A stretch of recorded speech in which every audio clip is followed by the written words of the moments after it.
The day of the disaster, Margaret Thatcher arrived in Sheffield. One of her roles was to go and visit people in the hospital. The other was to go to the stadium.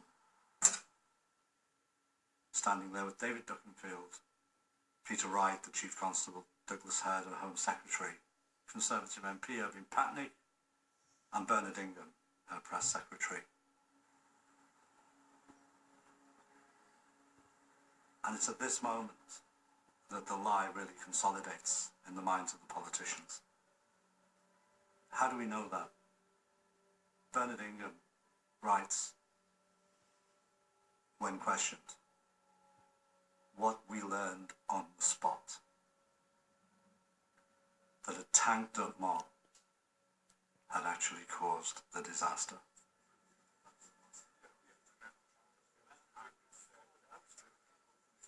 In the immediate aftermath, we see the police pulling together significant meetings, and those meetings are absolutely crucial.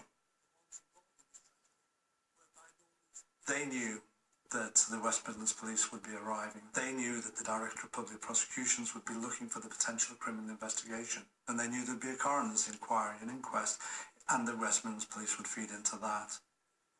There is no question that the significance of the meetings that are held within South Yorkshire in the immediate aftermath are about getting their house in order, about actually preparing for the evidential collection, preparing for actually developing their side of the house story.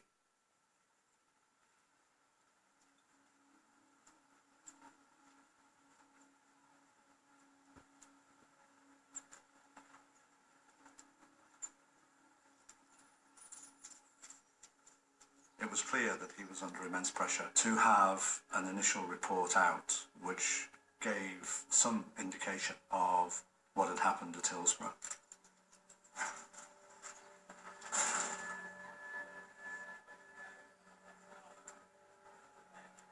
I welcome the inquiry which is about to take place and which will undoubtedly reveal the true nature and cause of this terrible tragedy.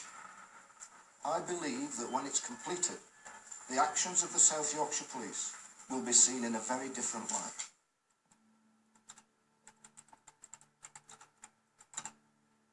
After the Hillsborough tragedy, we hear in many of today's newspapers that the police have criticised the behaviour of Liverpool fans.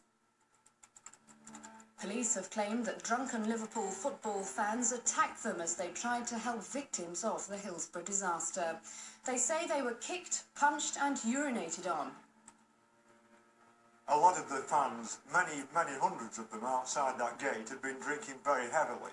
People were, I use the expression drunk, they used a better descriptive word about it. They arrived very late, only a few minutes before the game was due to start. 500 plus were there without any tickets, and they were pushing and crushing and very, very strong, and the police officers there were virtually overwhelmed. People were actually lifting the police horse and they're diving into the bellies of police horses between its legs.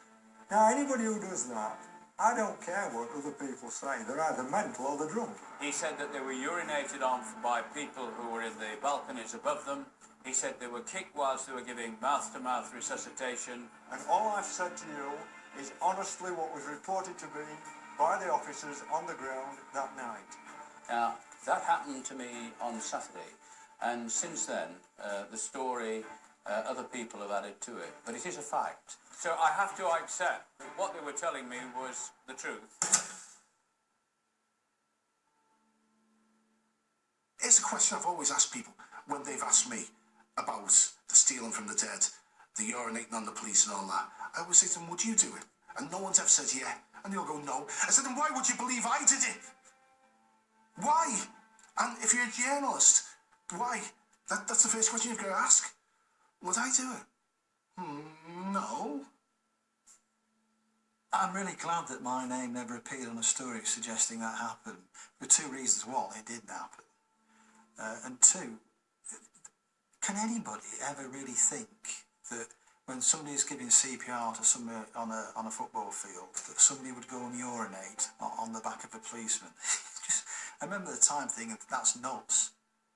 In fairness to those people who wrote that story, and I'm sure they really wish they didn't now, that came from one or two sources, and journalists will frequently write a story if they trust the source that gave them. They can't prove it themselves, but you know, they'll say to their editor, this guy I've known for 20 years, he's never let me down, he says it's definite, and in those days we say, right, let's go with it. You've got a fight ahead of you. I think the families realise that more or less from straight away. They were drunken hooligans that came through the gate and killed them. And really that was like a red rag to a bull to me, because my son